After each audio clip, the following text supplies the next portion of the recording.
Hello my beautiful people, તો સ્વાગત છે તમારું આ શુની મેજિકલ દુનિયામાં.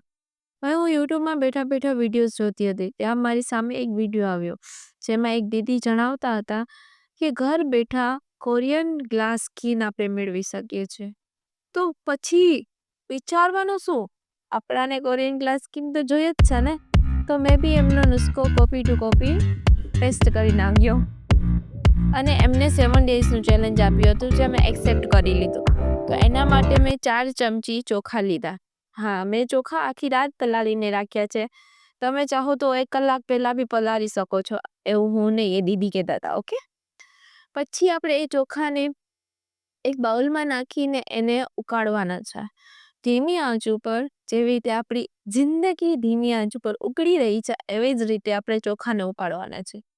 હવે એ ચોખામાં આપણે 1.5 ગ્લાસ પાણી નાખવાનું હતું જ્યારે આપણે રાત્રે પલાળી ત્યારે. હા, તો હવે એ 1.5 ગ્લાસનો જ્યારે અડધો ગ્લાસ રહી જાય ને, ત્યાં સુધી આપણે ચોખાને પકવવાનો છે.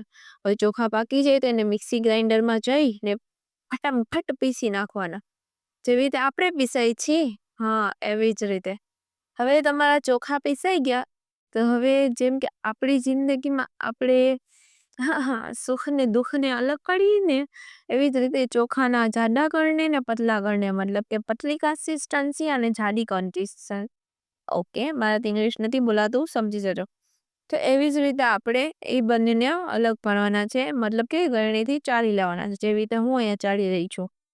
હવે એ થઈ જાય પછી આપણે જોઈએ છીએ કે સાવ સોફ્ટ ક્રીમ જેવી કન્સિસ્ટન્સી બચે, ત્યારે આપણે તેમાં 2 ચમચી જેટલું દૂધ નાખવું જોઈએ. 2 કે 3 ચમચી જેટલું દૂધ નાખવું જોઈએ. હવે મેં દૂધ નાખ્યું. હવે એમાં જ આપણે, સોરી ગાઈઝ, મને ઉધરસ થઈ ગઈ છે, તો પ્લીઝ સમજી જજો. તમે પહેલાં બી મારો અવાજ સાંભળ્યો જ હશે કે સાવ બેતુકો અવાજ છે, બટ એ ઉધરસના લીધે છે, જે મને ફેર નથી પડતો.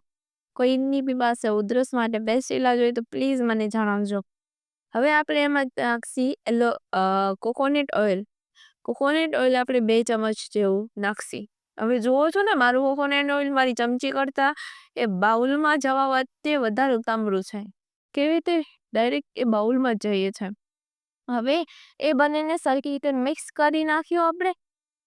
અરે ફટાફટ મિક્સ કરો. મિક્સ થઈ ગયા બાદ હવે એમાં નાખવાનું છે આપણે ઓલિવ ઓઇલ. ઓલિવ ઓઇલ આપણે 2 ચમચ અથવા તો 1.5 ચમચ જેવું તમારે અનુકૂળતા પ્રમાણે તમે નાખી શકો છો. તો હવે એ નાખ્યા બાદ ફરીથી એને સરખી રીતે હલાવી નાખવાનું. આ ત્રણ એકબીજામાં હળી મળીને રહે ને, એવી રીતે આપણે એને હળી મળીને રાખવાના છે. હવે કોઈ બી એક તમારી પાસે ડબ્બી જે ખાલી હોય, તેમાં તમે આ ક્રીમ ભરીને 7 દિવસ સુધી યુઝ કરી શકો છો. તમે એને કલાક અથવા તો જો તમારે એને કલાક રાખવાનું છે, 10 મિનિટ જેન્ટલ મસાજ દેવાની છે, ને પછી એને વોશ કરી નાખવાનું છે. જો જેના અનુકૂળતા પ્રમાણે આખી રાત રાખી શકતા હોય તો આખી રાત પણ રાખી શકે છે. હું તો એટલી ડાઈ છું નહીં આખી રાત રાખી શકું, એટલે મેં તો કલાક એક માંડ રાખી શકું છું. હા, ફર્સ્ટ ડેનું રિઝલ્ટ સારું હતું જેવું મેં વિચાર્યું હતું, બટ એ બહુ જ સ્કિનને ખેંચે છે. સુકાઈ જ્યારે ત્યારે ક્રીમ બહુ જ ખેંચે છે, જેના માટે થઈને હું ઝાઝા દિવસ ટ્રાય કરી શકી નથી. તમે તમારી અનુકૂળતાથી ટ્રાય કરી શકો છો. ચાલો, થેન્ક યુ સો મચ મારી ચેનલમાં આવવા માટે. પ્લીઝ લાઇક, શેર એન્ડ તમારી ફ્રેન્ડ સાથે સબસ્ક્રાઈબ કરજો. અલ્લાહ હાફિઝ.